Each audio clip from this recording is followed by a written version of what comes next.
আসসালামু আলাইকুম dear students. আজকে আমরা অর্ডিনারি ডিফারেনশিয়াল ইকুয়েশনের একটা প্রশ্ন সমাধান করব।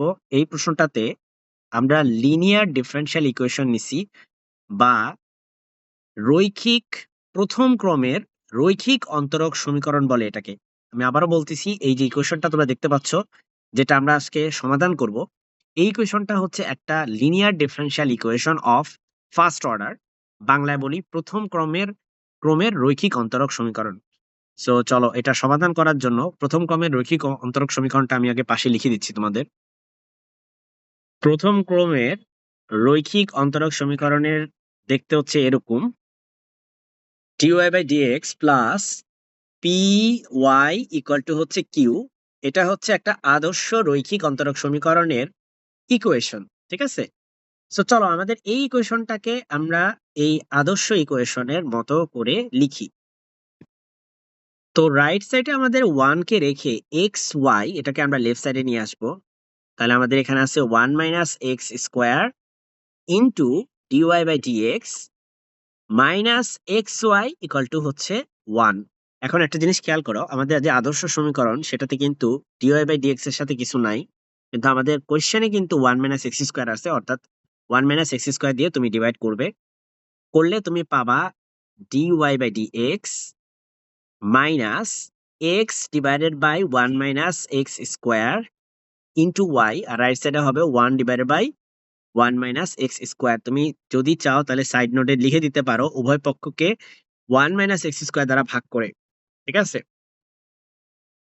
আচ্ছা, এরপরে আমরা হচ্ছে কম্পেয়ার করবো। সো এটাকে আমরা ইকুয়েশন নাম্বার 1 বলি, আর আমাদের আদর্শ যে ইকুয়েশন আছে সেটাকে তুমি ইকুয়েশন নাম্বার 2 বলতে পারো। তারপর তুমি লিখবা যে 1 ও 2 তুলনা করে পাই। তুলনা করলে আমরা পাচ্ছি এটা আর এটা মিলে গেছে, তাই না? ওয়াই আর ওয়াই মিলে গেছে। তাহলে আমাদের এখানে পি মানে কি? পি মানে হচ্ছে এই জিনিসটা। তাহলে এখানে লেখো, সুতরাং সুতরাং পি ইকুয়াল টু হচ্ছে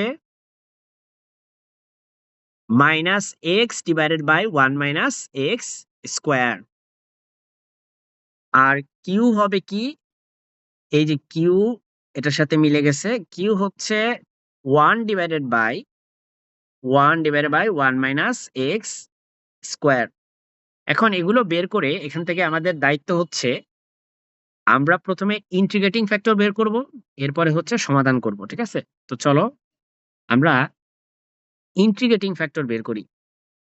ইন্টিগ্রেটিং ফ্যাক্টর বের করার জন্য তুমি লিখবা যে I dot F. I dot F মানে হচ্ছে ইন্টিগ্রেটিং ফ্যাক্টর। আমি একটু পুরোটা একটু লিখে দিই, ইন্টিগ্রেটিং ইন্টিগ্রেটিং ফ্যাক্টর। আচ্ছা, তো ইন্টিগ্রেটিং ফ্যাক্টরটা আমাদের হবে ই টু দি পাওয়ার ইন্টিগ্রেশন। আচ্ছা, একটু নিচে লিখতে হবে আমাদেরকে, এটা আসলে জায়গাটা কম। ই টু দি পাওয়ার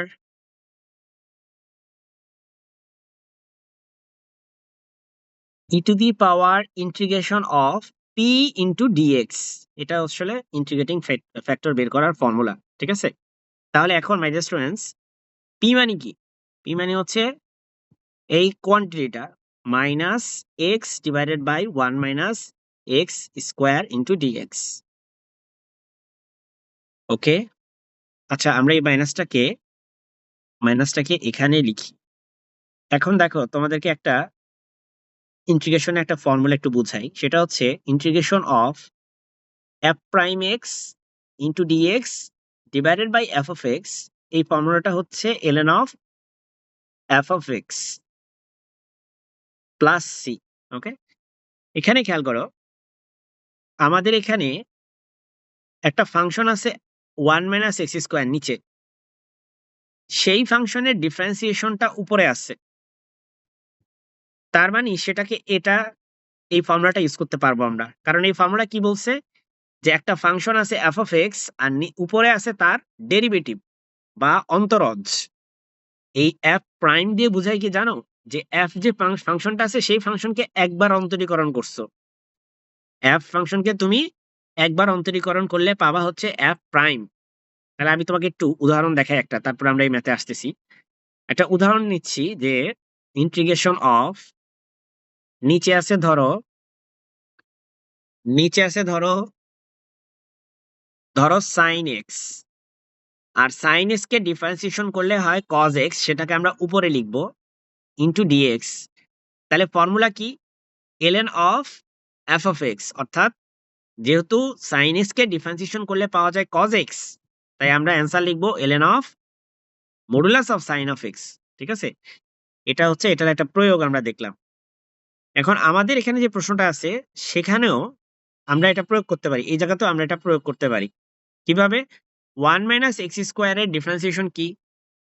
1 এর ডিফারেন্সিয়েশন আমি যদি একটু আলাদা করে দেখাই, 1 - x² এর ডিফারেন্সিয়েশন করলে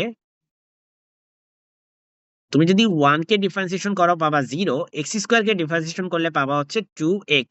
ওকে, অর্থাৎ আমার 1 - x² এর ডেরিভেটিভ কিন্তু ঠিকই উপরে আছে, হ্যাঁ একটা 2 নাই, সো আমরা একটা 2 দিয়ে মাল্টিপ্লাই করব, এখানে একটা 2 দিয়ে মাল্টিপ্লাই করব।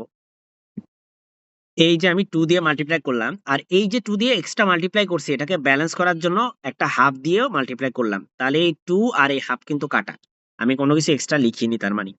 তাহলে আমরা একটা জিনিস খেয়াল করো, এটা একটা তার মানে লিখতে পারি ই টু দি পাওয়ার তো থাকলো, হাফের হাফও থাকলো, এই ইন্টিগ্রেশনের রেজাল্ট হচ্ছে হবে ln of 1 - x², ln of 1 - x²।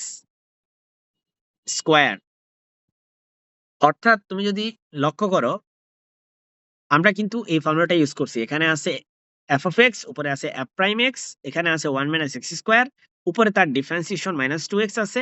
তাহলে আমাদের অ্যান্সার কিন্তু হবে ln of F of x, অর্থাৎ ln অফ নিচেরটা হচ্ছে 1 - x²।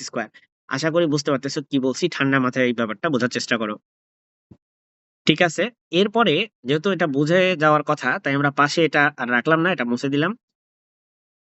এরপরে আমাদের লগারিদমের ক্ষেত্রে একটা নিয়ম হচ্ছে, লগের সামনে যদি কোনো কিছু থাকে, এরকম হাফ থাকে বা যে কোনো কিছু থাকে, সেটাকে পাওয়ার আকারে লেখা যায়। অর্থাৎ আমি এটা এভাবে লিখতে পারবো ln of 1 - x² two the power half. সামনে যাই থাকুক এটাকে তুমি পাওয়ারে নিয়ে যেতে পারবে, এটা লগারিদমের একটা ফর্মুলা এবং এটা তোমার জানা আছে হোপফুলি। এখন e to the power ln of P equal to হচ্ছে পি, এটা মাথায় রাখবা, e to the power ln of P মানে পি। তাহলে e to the power ln of এই জিনিসটা কি হবে? 1 - এই জিনিসটা মানে 1 - x² two the power half. অর্থাৎ এটাকে যদি পি ভাবো মনে মনে, তাহলে e to the power ln of P মানে হচ্ছে শুধু পি। এই ফর্মুলাটা পাশে লিখে রাখতে পারো, এগুলা না লিখলেও চলবে, বাট তুমি হোপফুলি রিয়েলাইজ করতেছো যে আমি এই ফর্মুলাটা ইউজ করছি। অর্থাৎ পাওয়ার যদি হাফ হয় তাহলে এটাকে রুট দিয়ে লেখা যায়। এই যে পাওয়ার যে হাফ, পাওয়ার হাফ মানেই কিন্তু স্কোয়ার রুট, তো আমরা স্কোয়ার রুট দিয়ে লিখলাম। তার মানে এটা আমাদের ইন্টিগ্রেটিং ফ্যাক্টর, আমাদের ইন্টিগ্রেটিং ফ্যাক্টর আসছে √1 - x²। আচ্ছা, বাই দ্য ওয়ে আমি অনেকগুলা কিন্তু ম্যাথ অলরেডি এই সিস্টেমে করাইছি, লিনিয়ার ডিফারেনশিয়াল ইকুয়েশনের অনেকগুলা ম্যাথ করানো আছে আমাদের, তোমরা সেগুলো দেখবা। এখন সুতরাং নির্ণেয় সলিউশন, নির্ণেয় সমাধান কি? আরেকটা ফর্মুলা আছে, সেটা হচ্ছে y into I of f, integrating factor equal to হবে integration of q into I of f into dx। তাহলে বাম পাশে আছে y into I of f, I of f মানে ইন্টিগ্রেটিং ফ্যাক্টর, সেটা বের হয়েছে আমাদের কত? √1 - x²। আর রাইট সাইডে আছে হচ্ছে q into I of f। আচ্ছা, q মানে কি ছিল? কিউ মানে ছিল এই জিনিসটা 1/1 - x²। তাহলে এখানে বসাও 1/1 - x²। ইন্টিগ্রেটিং ফ্যাক্টর কি? এই যে integrating factor √1 - x², √1 - x² into dx. আচ্ছা, তো বাম পাশে আমরা কিছু করব না, ওরকমই রেখে দিব y ইন্টু √1 - x²। আর রাইট সাইডে আমি এটা দিয়ে এটাকে ডিভাইড করলে আমাদের নিচে একটা এরকম আসবে √1 - x² আসবে, তাই না? এটা তো এক্সপ্লেন হোপফুলি করা লাগবে না, তারপরে একটু বলি, এটাকে তুমি এটা ইনটু এটা লিখতে পারবা। তাই না? সো এটা কেটে দিতে পারো, তাহলে একটা কিন্তু থেকে যাবে। আশা করি এগুলা জানো, তারপরেও একটু বলে নিলাম। আচ্ছা, এইটা দেখে তোমার মনে পড়ে যাচ্ছে কিনা, ক্যালকুলাসে তুমি এটা পড়ার কথা, অবশ্যই তুমি পড়ছো ক্যালকুলাসে, যেহেতু আমরা এখন ডিফারেনশিয়াল ইকুয়েশন করতেছি, যে এটা আসলে আর কিছুই না, এটা হচ্ছে সাইন ইনভার্স এক্স এর ফর্মুলা। ঠিক আছে, সাইন ইনভার্স এক্স এর ফর্মুলা। আর অবশ্যই একটা ইন্টিগ্রেশন কনস্ট্যান্ট দিবা, সেই কনস্ট্যান্টটা চাইলে আমরা এখানেও দিতে পারতাম আমাদের ফর্মুলা অনুযায়ী, মানে এখানে বলতে ফার্স্ট উপরের লাইনে বা একদম লাস্টে দিয়ে দিলেও হবে, ঠিক যেভাবে আমি লাস্টে দিয়ে দিছি। আর আমাদের লেফট সাইডে আছে Y into root over one minus X square আছে। তো এই হচ্ছে আমাদের সমাধান। আশা করি তোমরা বুঝতে পেরেছো। এটাকে চাইলে তুমি লিখতে পারো Y equal to sine inverse X plus C divided by root over one minus X square. চাইলে তুমি এই লাইনটা পর্যন্ত গেলেও হবে, অথবা শেষ যে লাইনটা লিখছি এটা লিখলেও হবে। সো এটা হচ্ছে আজকের সমাধান। চলো আমরা পুরোটা তোমাকে একবার দেখাই, জুম আউট করে একটু দেখাই একবারে, যাতে পুরোটা তুমি দেখতে পাও।